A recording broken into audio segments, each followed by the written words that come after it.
నమస్తే, welcome to Leo. మనతో ఉన్నారు పొలిటికల్ అనలిస్ట్ శ్రీలీల గారు. నమస్తే అండి. నమస్తే అండి. వైఎస్ జగన్మోహన్ రెడ్డి 2019-24 దాకా ఎన్నో రాజకీయాలు, వాస్తవానికి జగన్మోహన్ రెడ్డి ముఖ్యమంత్రి అయ్యారన్నా సరే అటు వివేకానంద రెడ్డిని చూపిస్తూ నారాసుర రక్త చరిత్ర అని చెప్పి ప్రజలను నమ్మిస్తూ ఆయన ముఖ్యమంత్రి అయ్యారన్న సంగతి తెలిసిందే. అయితే ఇప్పుడు కూటమి వచ్చిన తర్వాత కూడా రాజకీయాలు ఎక్కడ కూడా మానుకున్నది లేదు. రాజకీయాలు చేస్తూనే ఇప్పటికీ మళ్ళీ కూటమి మీద తోయాలనేటువంటి ఒక ఆలోచనలని చూస్తున్నాం. అయితే పెద్ద దస్తగిరికి సంబంధించిన మనందరికీ తెలిసిందే. అయితే దీని గురించి టీడీపీ ఒక ప్రెస్ మీట్ పెట్టి మరి అసలు ఏం చెప్పిందని ఒకసారి మీకు వినిపిస్తాను. దాని తర్వాత మీ విశ్లేషణ అంటే చూద్దాం. వైకాపా సోషల్ మీడియా అంతా అసలు ఆమె సంబంధమే లేదని చెప్పింది నాయకులకు. ఇప్పుడు తెలుగుదేశం పార్టీ వాళ్ళు ఏం సమాధానం చెప్తారని చెప్పి వైకాపా సోషల్ మీడియా ప్రశ్నిస్తూ ఉంది. వైకాపా సోషల్ మీడియా అడుగుతున్నా, ఆ అమ్మ ప్రెస్ మీట్ లో చెప్పిన అంశాలేంటి, మీరు చేస్తున్న ప్రచారం ఏంటి, ఆ అమ్మ ఏం చెప్పింది ఒక్క నిమిషం విన్నాం, తర్వాత మాట్లాడదాం. న్యాయం చేయాలా, ఎవరి వల్ల జరిగింది ఇది మీరు తెలుసుకొని మా ఆయనకు న్యాయం చేయాలా, ఇది ఎందువల్ల జరిగిందో మాకు కూడా తెలియదు, కానీ మా ఆయనకు న్యాయం చేయాలా, ఎవరి వల్ల జరిగింది ఇది మీరు తెలుసుకొని మా ఆయనకు న్యాయం చేయాలా. సో విన్నారు కదా, ఎవరి వల్ల జరిగింది, ఎందుకు జరిగింది అనేది మాకు తెలియదు, కానీ దీన్ని మీరు తెలుసుకొని న్యాయం జరగాల అని చెప్పేసి అని ఆవిడ మాట్లాడుతుంది. అయితే మనం గతం గుర్తు తెచ్చుకుంటే రెంటపాల టూర్కి వెళ్తున్నప్పుడు సింగయ్య అనేటువంటి ఒక వైసీపీ కార్యకర్తని నిమ్మకాయను తొక్కించినట్టు తొక్కిచ్చేసి తన మరణానికి కారణమయ్యి ఏటుగా ఉన్నటువంటి ఒక జగన్మోహన్ రెడ్డి మళ్ళీ లూర్దు మేరే అని చెప్పి సింగయ్య గారి భార్యను తీసుకొచ్చి ఆవిడని బలవంత పెట్టో భయపెట్టో ఏం జరిగిందో తెలియదు, కానీ ఇప్పుడు ఆవిడ దగ్గర నుంచి ఆవిడతో మాకు జగన్మోహన్ రెడ్డి గారు దేవుడు, ఆయన నుంచి ఎటువంటి హాని జరగలేదని చెప్పి ఆ రోజు చెప్పించాడు. ఇప్పుడు పెద్ద దస్తగిరి విషయంలో చూసుకునేసరికి వైఎస్ఆర్ కాంగ్రెస్ పార్టీకి సంబంధించి వెనక బ్యాక్గ్రౌండ్లో కూర్చోబెట్టి ఆవిడని బలవంతంగా ఎలా మాట్లాడిస్తున్నాం మనం చూస్తున్నాం. అంటే ఇంత నిస్సిగ్గుగా, ఇంత బరితెగింపుగా ఆయన ఇలాగా ఏదైతే వైసీపీకి బ్యానర్ వెనక పెట్టుబడి మాట్లాడిస్తున్నాడంటే ఎలా చూడాలంటారు? ఎలా ఉంది వాళ్ళకి అదంతా ఈ హడావుడి చేయటం, అదంతా జగన్మోహన్ రెడ్డి గారి కోసమే అనేది వాస్తవం. ఆయన ఏది చేయమంటే అది చేయాలి వీళ్ళు. అంటే వీళ్ళకి ఎంతసేపటికి మనం గతంలో చూస్తే వివేకానంద రెడ్డి గారి ఒక ఉదాహరణ, ఎన్ని రకాలుగా అబద్ధాలు ఆడారు, ఎన్ని విధాలుగా మసిబూసి మారేడుకాయ చేయడానికి ప్రయత్నం చేశారు, అందరినీ నమ్మించారు. ఎవరు చేశారు అంటే ఎన్ని రకాలుగా గుండెపోటు అన్నారు, గొడ్డలిపోటు, రక్తపు వాంతులు, వాళ్ళ పేపరు, వాళ్ళ ఛానల్, వాళ్ళ మనుషులే ఎన్ని రకాలుగా మాట్లాడారు. మరి తర్వాత నారాసుర రక్త చరిత్ర అని చెప్పి ఎలా రాశారు. మరి ఎవరి రక్త చరిత్ర అది? ఎవరికి ఉంది రక్త చరిత్ర? ఎవరు చేసేవాళ్ళు రక్త చరిత్ర? ఇప్పుడు అందరూ అడుగుతున్నారు ఈ రోజున టీడీపీ నాయకులు అందరూ. ఫస్ట్ ఎవరైతే పరిటాల రవి ఉన్నాడో దానికి సంబంధించినవి బయటికి తీయండి కేసులు, జగన్మోహన్ రెడ్డి రక్త చరిత్ర బయటకు వస్తుంది అని. మరి ఆ ధైర్యం ఉందా జగన్మోహన్ రెడ్డికి? మరి జగన్మోహన్ రెడ్డి బయటకు వచ్చి నిజంగానే తీయండి, మరి నేను ధైర్యంగా ఎదుర్కొంటాను, నాకు ఎటువంటి సంబంధము లేదని చెప్పగలడా?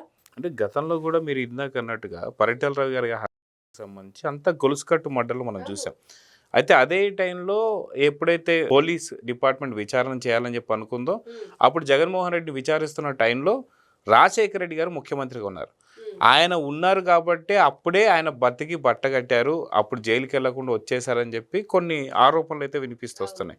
ఇప్పుడు మొన్న ఈ మధ్య చూసుకుంటే బొత్స గారు ఏదైతే గతంలో జగన్మోహన్ రెడ్డి గారు రాజశేఖర రెడ్డి గారి మరణం వెనుక కూడా జగన్మోహన్ రెడ్డి గారు ఉన్నారన్న వార్తలు మనం చూస్తున్నాం.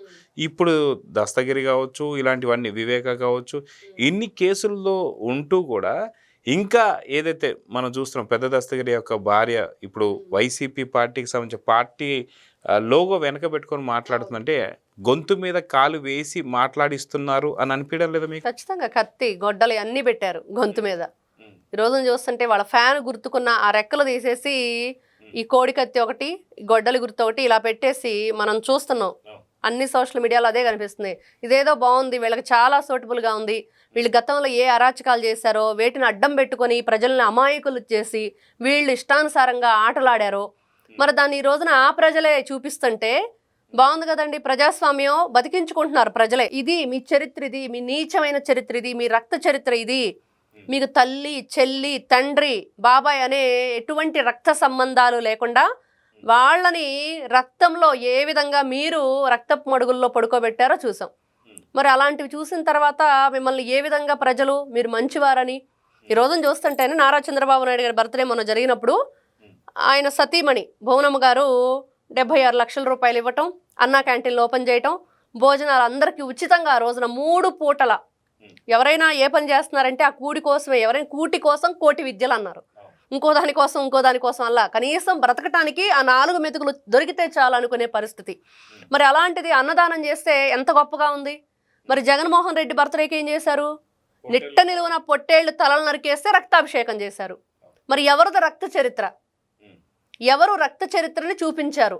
రక్త చరిత్ర సృష్టిస్తాం మళ్ళీ అని చెప్తున్నారు. ఆపేది ఎప్పుడు వీళ్ళు? సృష్టించడానికి మళ్ళీ కంటిన్యూ చేస్తూనే ఉన్నారు కదా. అంటే అది కాక ఇది ఓన్లీ ట్రైలర్ మాత్రమే. 2029లో మేము గెలిస్తే పూర్తి సినిమా చూపిస్తా ఉంటున్నారు. అంటే ఇప్పుడు ఓన్లీ పొట్టేళ్ళు, రేపు పొద్దున మనుషుల అంటే చెప్పారు కదా, టీడీపీ కార్యకర్తలని ఈ పొట్టేళ్లు నరికినట్టే నరుగుతామని చెప్పేసి, నాయకులను కూడా వదిలిపెట్టమని. ఇప్పుడు కారుమూరి నాగేశ్వరరావు ఏం మాట్లాడాడు? వీళ్ళ పేరుని నాని ఏం మాట్లాడాడు? పేరుని నాని అయితే నైటే వేసేయండి, పొద్దున్నే పరామర్శించండి ఏం తెలియనట్లుగా. ఇలాంటి పనులు చేస్తే కొల్లు రవీంద్ర గారి మీద మీరు తప్పుడు కేసులు బనాయించి స్టేషన్ల చుట్టూ తిప్పించారా? వాళ్ళ తలుపులు కొట్టి గోళ్ళ దూకి వాళ్ళని బెదిరించి ఎంత ఘోరమైన రక్త చరిత్రను మీరు సృష్టించారు రాష్ట్రంలో. నిన్నగాక మొన్న అంబటి రాంబాబు నిరాహార దీక్ష అని చెప్పేసి మాట్లాడుతూనే అక్కడ వాళ్ళ పార్టీ అధికార ప్రతినిధి అయినటువంటి ఒక ఎవరైతే నాగార్జున యాదవ్ ఉన్నారో ఆయన వచ్చేసి ఈసారి ప్రతీకారం తీర్చుకోవడానికి మేము కులం చూడం, మతం చూడం, ప్రాంతం చూడం, ఎవరిని చూడం, అందరినీ వేసేస్తామని చెప్పి మాట్లాడతారు. ఆయనకి జ్యూస్ పట్టిస్తున్న సుచరిత గారి నియోజకవర్గంలో మరి వాళ్ళు అప్పుడు కూడా ఒక దళితుడిని అన్యాయంగా పట్టున పెట్టుకున్నారు. చరిత్రలోకి వెళ్ళి వీళ్ళు చూస్తే గతంలో వీళ్ళు అధికారంలో ఉన్నప్పుడు ఎంతమంది దళితుడిని ఎన్ని విధాలుగా వీళ్ళు చంపేశారు. ఈ రోజున బీసీలు, అప్పుడు దళితులు. వీళ్ళ రక్తపు దాహానికి వాళ్ళంతా బలైపోయారు. వీళ్ళది రక్త చరిత్ర. జగన్మోహన్ రెడ్డి రక్త పింజరు, ఒక జలగ. అందరి రక్తాన్ని ఏ విధంగా కళ్ళజోస్తున్నారు, ఎంత దారుణంగా వాళ్ళ జీవితాలను వీళ్ళు మరి ముగిస్తున్నారంటే మనం ఏ విధంగా వాళ్ళ గురించి ఈ రోజున ఆలోచించాలండి. వీళ్ళు ఈ రోజున మళ్ళీ ఏం తెలియనట్లు వచ్చి వాళ్ళ బ్యానర్లు పెట్టుకొని అవును మేం చేసామన్నట్లే ఉంటుంది ఆ బ్యానర్. మరి ఆ బ్యానర్ వెనక పెట్టుకొని నువ్వు వీళ్ళని కూర్చోబెట్టావంటే మేము ఆ రోజున చూస్తే సింగయ్య భార్య దగ్గర ప్రాంప్టింగ్ చేస్తూ ఆ వ్యక్తి పక్క నుండి ఆ ప్రతిపాటి వైఎస్ఆర్సీపీ ఇన్ఛార్జ్ మరి ఆయన శుభ్రంగా చెప్తూ ఉన్నాడు నీట్గా, ఇలా మాట్లాడని. ఆవిడకి నోట్లోంచి మాట కూడా రాని పరిస్థితి. భర్తను కోల్పోయిన ఆడ మనిషిని తీసుకొచ్చి ఏంటండి ఇవి? ఆ రోజున ఆవిడని అలానే చేశారు, ఇప్పుడు ఈవిని ఇలానే చేశారు అంటే ఎంత దారుణం. ఇప్పుడు హిందూ సాంప్రదాయం ప్రకారం వాళ్ళు చాలా జాగ్రత్తగా ఎంతో ఇబ్బంది గురై ఉంటారు. మరి వాళ్ళని ఏ విధంగా చూస్తారు అంటే వీళ్ళు నీచంగా తీసుకొచ్చి మీడియా ముందు కూర్చోబెట్టడమే కాకుండా వాళ్ళని ఇబ్బంది గురి చేసి మేము చెప్పినట్లు మాట్లాడండి అని వాళ్ళు చెప్పినట్లు మాట్లాడేటట్టు చేస్తున్నారు. ఆ రోజునేమో మరి ఆ కార్యకర్తలు వైఎస్ఆర్సీపీ ఇన్ఛార్జీలు వాళ్ళు ఉన్నారు. ఈ రోజున చూస్తే స్వయంగా వాళ్ళ బ్యానరే పెట్టుకొని ఇదిగో మేమే చేశాము, మేమే మాట్లాడిస్తున్నాము, మేమే ఈ విధంగా ముందుకు తీసుకెళ్తాం వీళ్ళు అనేది చూపిస్తున్నారు. అయితే వాస్తవానికి ఇప్పుడు రాష్ట్రంలో జరుగుతున్నటువంటి ఒక సందర్భాలు ఏవైతే ఉన్నాయో అవి కంప్లీట్గా మనకి 2 చాలా పెద్దగా కనిపిస్తున్నాయి. ఒకటి పెద్ద దస్తగిరికి సంబంధించిన హత్య కేసు అయితే, మరోది వచ్చేసి అనంతబాబు ఎమ్మెల్సీకి సంబంధించి గతంలో ఆయన చేసినటువంటి ఒక వీధి సుబ్రహ్మణ్యం, ఒక దళితుని చంపడం, దాంట్లో సతీ సమేతంగా వాళ్ళు పాల్గొనడం, తర్వాత మళ్ళీ అరెస్ట్ కాబోతున్నారు అని చెప్పేసి తెలియగానే కొంతమంది ఏదైతే పోలీస్ డిపార్ట్మెంట్ ఆయన క్లూ ఇవ్వడం, ఆయన పారిపోవడం, ఇవి 2 చూస్తున్నాం. సో మొత్తానికి కూటమి ప్రభుత్వం వచ్చిన తర్వాత కూడా వీళ్ళ హత్య రాజకీయాలు ఇంకా మానుకోవడం లేదు. హత్య రాజకీయాలే కాకుండా సాక్షులు బెదిరిస్తున్నారు. లేదంటే మనకు వివేకానందరెడ్డి గారి కేసులో గొలుసుకడ్డ మడ్డలాగా మళ్ళీ వీళ్ళని ప్రాణాలు కూడా తీస్తానికి తెగిస్తున్నారని చెప్పి తెలుస్తుంది. సో ఇక వీళ్ళు మారరా అంటే ఏం చెప్తారు? ఇప్పుడు పరకామణి కేసు ఉందండి, అతనికి ఏం తెలుసు, అన్యం పుణ్యం ఎరగని ఆఫీసర్ అయిన సతీష్ కుమార్ ఎంత నిర్దాక్షిణ్యంగా చంపేశారు.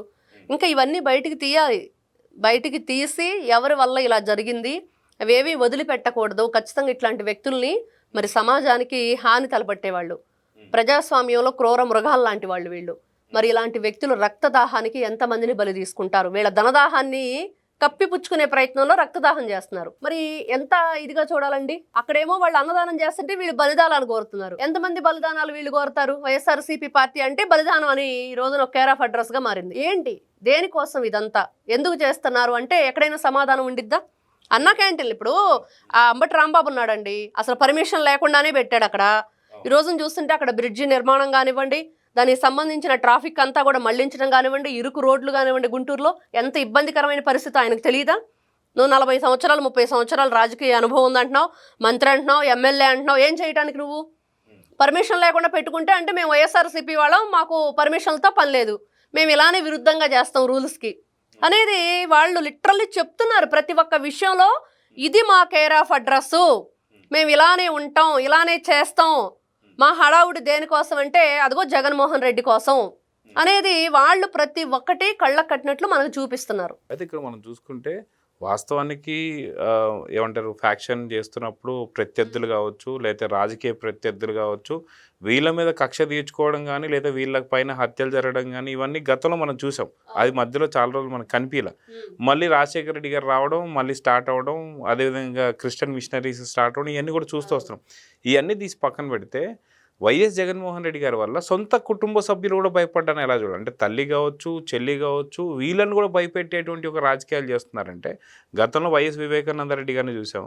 అంతకుముందు మనం చూసుకుంటే ఏదైతే రాజశేఖర రెడ్డి గారిని చూసాం, తర్వాత వైఎస్ వివేకానంద రెడ్డి గారి కేసులో ఈసీ గంగిరెడ్డి, భారతిరెడ్డి గారి తండ్రిని చూసాం. అదేవిధంగా చూసుకుంటే అభిషేక్ రెడ్డిని చూసాం, వాళ్ళ యొక్క బంధువే. సొంత కుటుంబ సభ్యులు కూడా భయపడాల్సినటువంటి పరిస్థితి వస్తుంటే అంటే వాళ్ళు ఎవరికి చెప్పుకోవాలి? ఇంకా చెప్పేది ఏముందండి, ఎవరికి చెప్పుకుంటారు అంటే ఈ రోజున అవటమే ఖచ్చితంగా. ఈ రోజున ఎవరైతే వైఎస్ఆర్సీపీ పార్టీ కార్యకర్తలు కూడా మెలకు తెచ్చుకొని కొంచెం మనం ఏం చేస్తున్నాం, మన పరిస్థితి ఏంటి, సొంత కుటుంబ సభ్యులకే మరి అక్కడ అంత దారుణమైన పరిస్థితులు ఉంటే మరి రేపు మన పరిస్థితి ఏంటి? ఇప్పుడు చూస్తున్నామండి, కడపకి ఆయన వెళ్ళాడు పులివెందుల, మరి కార్యకర్తల పరిస్థితి ఏంటి అడుగుతున్నారు కదా. జగన్ అన్న మరి మా పరిస్థితి ఏంటంటే చూద్దాంలే వెళ్ళిపోయావు. సొంత ఇంట్లో తల్లిని చెల్లిని పట్టించుకుని వాడు రాష్ట్ర ప్రజల గురించి వాళ్ళ గోడు వింటాడా? ఆ నియోజకవర్గ ప్రజలకి మేలు చేస్తాడా? అట్లాంటి జగన్మోహన్ రెడ్డి ఇంత కిరాతకమైన క్రూరమైన మనస్తత్వం ఉన్న వ్యక్తి మరి ప్రజలకు మంచి చేస్తాడంటే ఎలా నమ్ముతారు? ఈ రోజు కూడా చూస్తున్నావు, నిజంగా నువ్వు రక్తాన్ని పారించడం కాదు, రాయలసీమకి నీళ్లు పారించు అని అడుగుతున్నారు. నిజంగా నువ్వు నిజమైన మరి ఆ నియోజకవర్గానికి నువ్వు మంచి చేసేవాడివే అయితే, ఆ నియోజకవర్గం గురించి నువ్వు ఇన్ని విధాలుగా ఆలోచించేవాడు అయితే ఓకే, అసెంబ్లీకి వెళ్ళట్లేదు, దానికి కూడా ఎవరేం మాట్లాడట్లేదు. మరి ఈ రోజున నువ్వు నిజంగా అక్కడ వచ్చి ఏదో చేస్తానని చెప్పి ప్రజా దర్బార్లు నడపటం కాదు, ఈ రక్త ఏదైతే దాహాన్ని నువ్వు పక్కన పెట్టి వాళ్ళ దాహాన్ని తీర్చు ఫస్ట్. ఆ నీటి సమస్యలు ఎంతగా ఉన్నాయో, ఈ రోజున ఎంత నీటి ఎద్దడి ఉందో, మరి ఈ రోజున విపరీతమైన టెంపరేచర్ తోటి ఎండలు హడలెత్తిస్తున్నాయి. మరి ఏంటండి పరిస్థితి? మరి ఇవి జగన్మోహన్ రెడ్డి తెలుసుకోవాల్సినవి ఆయన తెలుసుకోడు. ఇంట్లో వాళ్ళకే న్యాయం చేయలేని వ్యక్తి మరి రాష్ట్ర ప్రజలకి నియోజకవర్గ ప్రజలకి చేస్తాడంటే చెయ్యడు అనే సమాధానమే వస్తుంది. జగన్మోహన్ రెడ్డి మారడు అనే సమాధానం వస్తుంది. ఇట్లాంటి వ్యక్తులు రాజకీయాల్లో ఉండకూడదు అనేది ప్రజలు ఈ రోజున కోరుకుంటున్నారు. సో మీరు అన్నట్టు ఖచ్చితంగా ఇలాంటి వ్యక్తులు రాజకీయాల్లో ఉండకూడదు, ప్రజల మధ్య తిరగకూడదు అని చెప్పేసి అది ఏపీ ప్రజలే కాదు, సొంత కుటుంబ సభ్యులు కూడా అదే కోరుకుంటున్నారు. సో ఖచ్చితంగా ప్రజలు దీనికి సరైనటువంటి ఒక గుణపాఠం చెప్పాలంటే 2029 ఎన్నికల నాటికి ఆ పార్టీ ఉంటుందా లేదా, ఉంటే వాళ్ళకి ఓటేస్తారు లేదా అనేది చూద్దాం. మరి నమస్తే. Please subscribe to Leo news for more videos.